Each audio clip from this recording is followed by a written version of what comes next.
তো আজকে আমরা যে আয়াত পাকটি নিয়ে আমরা আলোচনা করছি, এটা মাওলা আলী আলাইহিস সালামের আফজালিয়াতের উপরে। কিসের উপরে?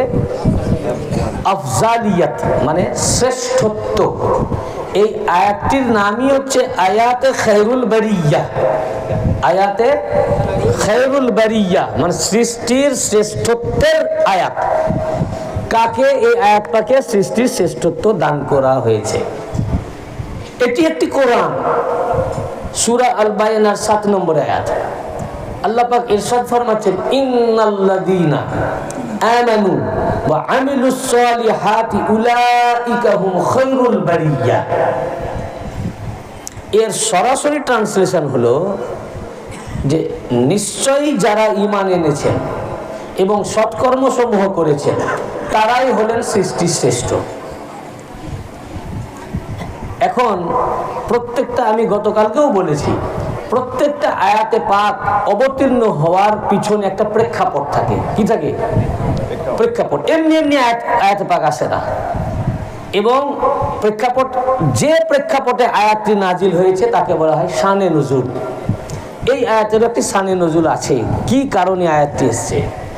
এবং আয়াত পাকটি অবতীর্ণ হওয়ার পর এমনি আপার মিনিং থেকে আমরা এর অর্থ বুঝতে পারি না। তখন সাহাবায়ে কেরামরা এই রাসূল পাক সাল্লাল্লাহু আলাইহি ওয়াসাল্লামের সামনে দ্বারস্থ হন, ইয়া রাসূলুল্লাহ, এই আয়াত থেকে আমরা বুঝতে পারলাম না, এর অর্থ কি? তখন আল্লাহ রাসূল সাল্লাল্লাহু আলাইহি ওয়াসাল্লাম এই আয়াত পাকটি ব্যাখ্যা করে বুঝিয়ে দেন। এই যে আয়াত পাক আসলো এবং সেটাকে ব্যাখ্যা করে বুঝালেন, একে বলা হয় তাফসীর। আল্লাহ রাসূল আপার মিনিং থেকে আমরা বুঝতে পারি না, কিন্তু আয়াতের অর্থ হচ্ছে খুব গভীর। এই লজিক, ফিলোসফি, দর্শন হচ্ছে খুব ডিপ। আমরা বুঝবো কি করে আল্লাহ রসুলের ভাষা? যেমন এই আয়াতেই দেখুন, এই আয়াতেই দেখুন না, এর মানে কিন্তু আপনি বুঝতে পারছেন না। কারণ এখানে আল্লাহ বলছেন যারা ঈমান এনেছেন এবং সৎকর্ম সমূহ করেছেন তারাই সৃষ্টির শ্রেষ্ঠ। আপনারা কি সব বেঈমান নাকি? আস্তাগফিরুল্লাহ। আপনারা ঈমান আনেন নাই? আমরা সবাই তো ঈমান এনেছি। আমরা যারা এখানে সব লোক ঈমান এনেছি, এই ঈমানদারদের ভিতরে এমন লোক আছে যে পরেশগার আছে, আবার এমন লোক আছে যে সুদ খায়, আবার এমন লোক আছে চুরি করি। বুঝেছেন না? আছি না? তাহলে আমরা কি সবাই সৃষ্টি শ্রেষ্ঠ? আল্লাহ তাআলা বলেন যারা ঈমান এনেছে, তা আমরা তো সবাই ঈমান নিয়ে এসেছি। আমরা তো কালেমা লা ইলাহা ইল্লাল্লাহু মুহাম্মাদুর রাসূলুল্লাহ এটা পড়েছি। বুঝতে পারছেন না? সাল্লাল্লাহু আলাইহি ওয়াসাল্লাম। তা আমরা তো সৃষ্টি শ্রেষ্ঠ নই। বাস্তব ঈদে দেখুন। আবার এমনও লোক আছে যে আমরা 5 ওয়াক্ত নামাজ পড়ি, রোজা রাখি, হজ করি, যাকাত দিই, ভালো কাজ করি, খারাপ কাজ করি না। খারাপ থেকে যতটা আমরা পারি বিরত থাকি, ভালো কাজ করি। তারপরেও তো আমি সৃষ্টি শ্রেষ্ঠ না, কেন আমার চেয়েও তো শ্রেষ্ঠ আছেন। আমি একজন ওলি আল্লাহর চেয়ে নিকৃষ্ট, একজন আল্লাহর বন্ধু। আমি যতই নেক আমল করি, সৎ কাজ করি, ভালো কাজ করি, খারাপ থেকে বিরত থাকি, আমি কি আল্লাহর বন্ধুর থেকে উত্তম? না। ওলি আল্লাহ থেকে তো আমি উত্তম না। আবার সেই ওলি আল্লাহ থেকে উত্তম হচ্ছেন যিনি আবদাল আওতাদ, উঁচু স্তরের ওলি। সেই ওলি আল্লাহ থেকে তাহলে তিনিও সৃষ্টির শ্রেষ্ঠ হচ্ছেন না। আবদাল ও আওতাদ তিনিও সৃষ্টির শ্রেষ্ঠ হচ্ছেন না। আবার ওনার থেকেও আবার আফজাল হচ্ছেন কে? কুতুব। কুতুব হচ্ছে সবচেয়ে টপ র্যাঙ্কের ওলি।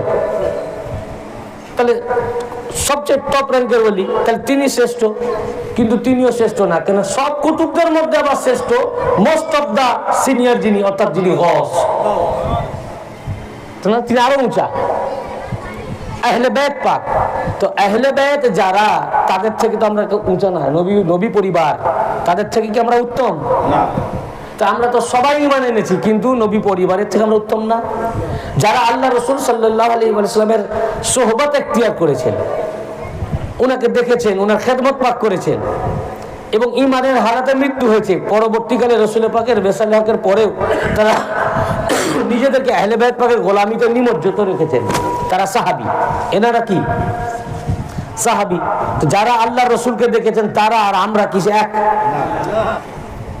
তাহলে তো আমরা ঈমান আনার পরেও সৃষ্টি শ্রেষ্ঠ হলাম না। তাহলে এর ইনার মিনিং কিছু রয়েছে নাকি? তো এই বাহ্যিক মানে থেকে আমরা বুঝতে পারি না, এর ইনার মিনিং কিছু রয়েছে। এই আয়াতের অর্থ এটা কাহারও প্রেক্ষাপটে এবং কাহারও উদ্দেশ্যে নাজিল হয়েছে। কার উদ্দেশ্যে নাজিল হয়েছে এটা কি করে বুঝবো? একমাত্র যিনি নাজিল করেছেন সে আল্লাহ জানে। আর এই আয়াত, এ কোরআন যার উপরে নাজিল করেছেন সে মুহাম্মদ মুস্তাফা সাল্লাল্লাহু আলাইহি ওয়াসাল্লাম জানে। ঠিক কি না? উনার বাইরে তো কেউ জানবে না। তাহলে এটা উনাকে জিজ্ঞাসা করতে হবে এই আয়াত পাক কার উপরে নাজিল হয়েছে। এই আয়াত পাক যখন অবতীর্ণ হলো, সাহাবায়ে কেরামরা রাসূল পাকের সামনে এসে দাঁড়ালেন, বলে ইয়া রাসূলুল্লাহ এই আয়াতের মানে কি? আমরা তো সবাই ঈমানদার, তো সবাই তো আমরা সব সাহাবীও তো এক নয়।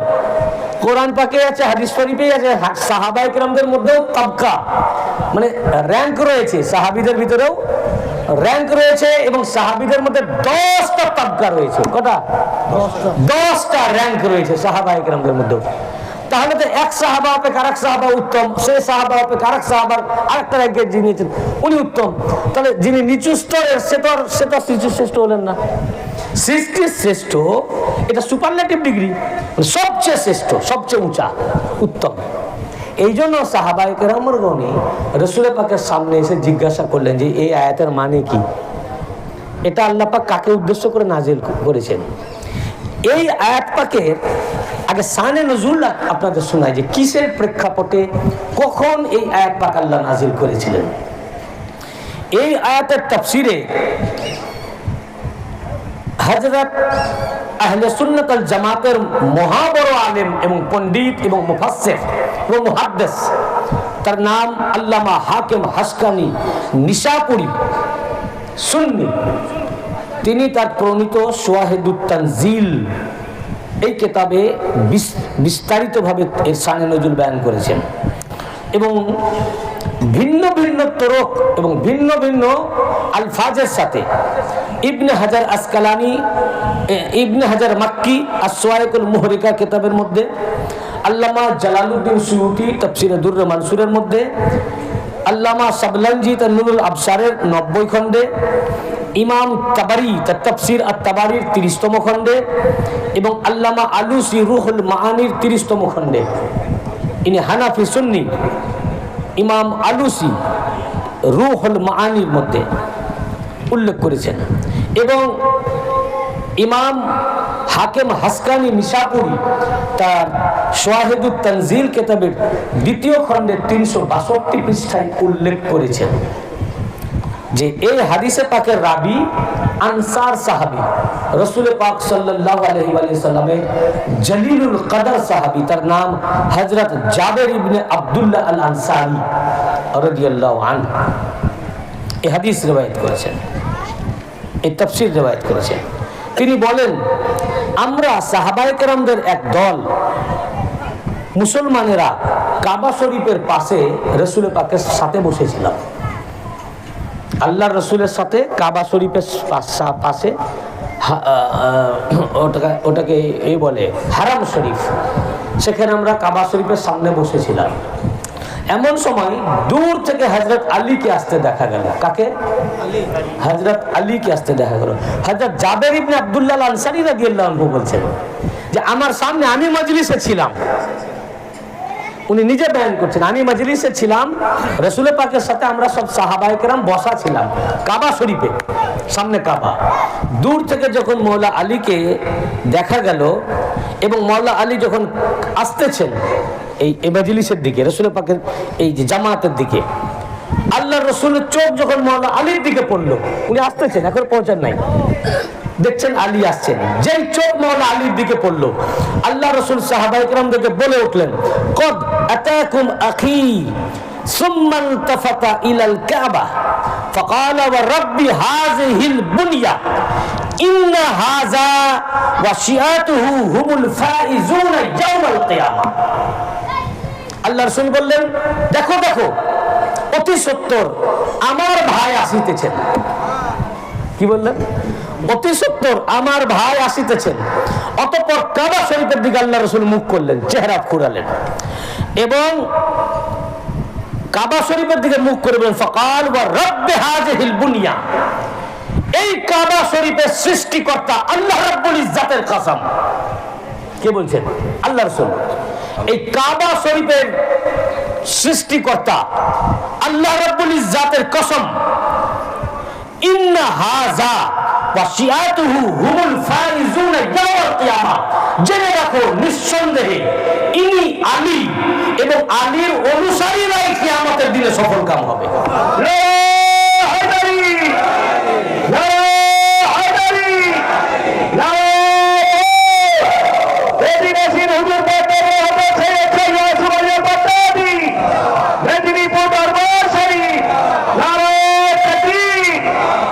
কাবা শরীফের দিকে তাকিয়ে এই কথাটি বললেন, নিশ্চয় ইনি অর্থাৎ আলী এবং আলীর ফলোয়ার্স যারা, ফলোয়ার্স অনুসরণকারী, তারাই কিয়ামতের দিনে সফলকাম হবে। কারণ শিক্ষা দিলেন তোমরা আলীর ফলোয়ার্স হও, শিয়ানে আলী হও, আলীর অনুসারী হও। অতঃপর আমাদের দিকে বারে ঘুরলেন, কাবার দিকে তা ঘুরে কথা কাবার কসম, কাবার সৃষ্টিকর্তার কসম করে বললেন যে নিশ্চয় আল্লাহর কসম। এরপরে সুম্মা আকবালা আলাইনা বিওয়াজহিহি ফাকাল, অতঃপর আল্লাহ রাসূল আমাদের দিকে মুখ ফিরালেন, ফিরিয়ে বললেন ওয়াল্লাহ, খোদার কসম, ইন্নাহু আউয়ালুকুম ঈমানান বিল্লাহ ওয়া আকওয়ামুকুম বিআমরিল্লাহ ওয়া আওফাকুম বিআহদিল্লাহ ওয়া أقداكم بحكم الله وأقسامكم بالسبية وأعدالكم في الرائية وأعزامكم عند الله مزية. قال جابر فأنزل الله إن الذين آمنوا وعملوا الصالحات أولئك هم خير البرية أولئك هم خير البرية. فكان علي إذا أقبل قال أصحاب محمد صلى الله عليه وسلم قد أتاكم خير البرية بعد رسول الله صلى الله عليه وسلم. رسول পাক সাল্লাল্লাহু আলাইহি ওয়াসাল্লাম বললেন, এর অর্থ আমাদের সবার দিকে ঘুরলেন, ঘুরে বললেন শুনে রাখো আল্লাহর কসম, ইনি তোমাদের মধ্যে সবার আগে আমার প্রতি ঈমান এনেছেন, অর্থাৎ ঈমানের জাহির করেছেন। আল্লাহর ওসিলাই তিনি সর্বপ্রথম আমাকে কবুল করেছেন। তোমাদের সবার চাইতে ইনি বেশি ওয়াদা রক্ষাকারী। আল্লাহর হুকুম আহকামে বিচারের ক্ষেত্রে ইনি তোমাদের চাইতে সবচেয়ে বেশি অগ্রগামী। বাইতুল মালের ভাগ বাটোয়ারার ক্ষেত্রে ইনি বেশি ন্যায়পরায়ণতার অনুসরণের ক্ষেত্রে ইনি সবচেয়ে বেশি তোমাদের চাইতে অগ্রগামী। আল্লাহর সান্নিধ্য ও তোমাদের চাইতে অনেক বেশি। এবং বললেন যে আল্লাহ রাসূল সাল্লাল্লাহু আলাইহি ওয়াসাল্লাম এরপরে বললেন যে ইনি হচ্ছেন আল্লাহ ইন্নাহু আউয়ালুকুম ঈমানান, ইনি সর্বপ্রথম তোমাদের আল্লাহর প্রতি তোমাদের সবারই মধ্যে আল্লাহর প্রতি বেশি ঈমান এনেছেন। ওয়া আযামুকুম ইনদাল্লাহি মাজিয়্যা, এবং ইনি হচ্ছেন আল্লাহর নিকট সর্বশ্রেষ্ঠ ব্যক্তি। যে আল্লাহ রাসূল এই কথাটি বলেছেন যে ইনি হচ্ছেন আল্লাহর নিকট ইনদিল্লাহ আযামুকুম, সুপারলেটিভ ডিগ্রি, আজিম, আজিমের সুপারলেটিভ ডিগ্রি আযম, আযামুকুম তোমাদের মধ্যে সর্বশ্রেষ্ঠ ইনদিল্লাহ আল্লাহর নিকট। আল্লাহর দৃষ্টিতে, মুল্লার দৃষ্টিতে উনি যা হবেন হোক, মুল্লার দৃষ্টিতে, মুল্লারা তাদের দৃষ্টিতে উনারা যেখানে রাখবেন রাখুক, তাতে যায় আসে না। কিন্তু আল্লাহর নিগাহে, আল্লাহর নিকট ইনদিল্লাহ, আল্লাহর নিকটে উনি তোমাদের সকলের চাইতে আল্লাহর কাছে সর্বশ্রেষ্ঠ ব্যক্তি। যেই এই লফজ আল্লাহ রাসূল জবান থেকে বার করেছেন, তার নাযালা জিবরাইল আলাইহিস সালাম, আল্লাহ পাক জিবরাইলকে নাজিল করলেন এই আয়াত কারিমা নিয়ে। আল্লাহ পাক সঙ্গে সঙ্গে পাঠিয়ে দিলেন। হযরত জাবের ইবনে আব্দুল্লাহ রাদিয়াল্লাহু আনহু বলেন, ক্বালা জাবের ফাআনজালাল্লাহু ইন্নাল্লাযীনা আমানু ওয়া আমিলুস সালিহাতি উলাইকা হুম খায়রুল বারিয়া। জাবের ইবনে আব্দুল্লাহ আনসারী বলেন, সঙ্গে সঙ্গে আল্লাহ পাক এই আয়াত কারিমা নাজিল করলেন, নিঃসন্দেহে যারা ঈমান এনেছেন এবং সৎকর্ম সমূহ করেছেন তারাই সৃষ্টির শ্রেষ্ঠ, অর্থাৎ আলী। সুবহানাল্লাহ। খায়রুল বারিয়া মানে সৃষ্টির শ্রেষ্ঠ, সৃষ্টির শ্রেষ্ঠ, শ্রেষ্ঠতম ব্যক্তি যিনি। যে এই আয়াত কারিমা নাজিল হলো, জাবের ইবনে আব্দুল্লাহ আনসারী রাদিয়াল্লাহু আনহু বলেন, ফাকানা আলিয়ুন ইযা আকবালা ক্বালা আসহাবু মুহাম্মদ সাল্লাল্লাহু আলাইহি ওয়াসাল্লাম। এরপর থেকে যখনই হযরত আলী আমাদের সামনে আসতেন, যখনই আমাদের সামনে আসতেন এই আয়াত পাক নাজিল হওয়ার পরে, আমরা তখন বলতাম, আসহাবে মুহাম্মদ, মুহাম্মদ সাল্লাল্লাহু আলাইহি ওয়াসাল্লামের সাহাবীগণ, আমরা বলতাম কাদ আতাকুম খায়রুল বারিয়া বাদা রাসূলিল্লাহ সাল্লাল্লাহু আলাইহি ওয়াসাল্লাম, দেখো দেখো রাসূল পাকের পরে সৃষ্টির শ্রেষ্ঠতম ব্যক্তি তোমাদের মাঝে আসিতেছেন। বুঝতে পেরেছেন না? ইয়া কোরআন, এটা কি কোরআন। তো সৃষ্টির শ্রেষ্ঠ কে বলতেছেন? হ্যাঁ না আল্লাহ। রসুল পাক প্রথমে বলেছেন, হ্যাঁ রসুল পাক ফার্স্ট উনি বলছিলেন, সাহাবাদেরকে শোনাচ্ছিলেন যে আযানুকুম ইনদিল্লাহ, ইনি আল্লাহর নিকট সর্বশ্রেষ্ঠ ব্যক্তি। এটা আল্লাহ রসুল শোনাচ্ছিলেন। আল্লাহ রসুল শোনাচ্ছিলেন, আল্লাহ রসুল যে জবান থেকে বার করেছেন, কোরআন নাজিল করে আল্লাহ রসুলের কথাকে আল্লাহ তাসদিক করলেন, সিল মোহর মেরে দিলেন, বলেন যে আপনি সকল সাহাবীদের মধ্যে শ্রেষ্ঠ। কি বলছেন? আযানুকুম মানে সকল সাহাবী যারা আছেন তাদেরকে বলছেন তোমাদের মধ্যে শ্রেষ্ঠ ব্যক্তি। আল্লাহ তাআলা বলছেন তাদের মধ্যে শ্রেষ্ঠ ব্যক্তি কি বলতেছেন? খায়রুল বারিয়া, तमाम সৃষ্টির শ্রেষ্ঠ হযরত আলী।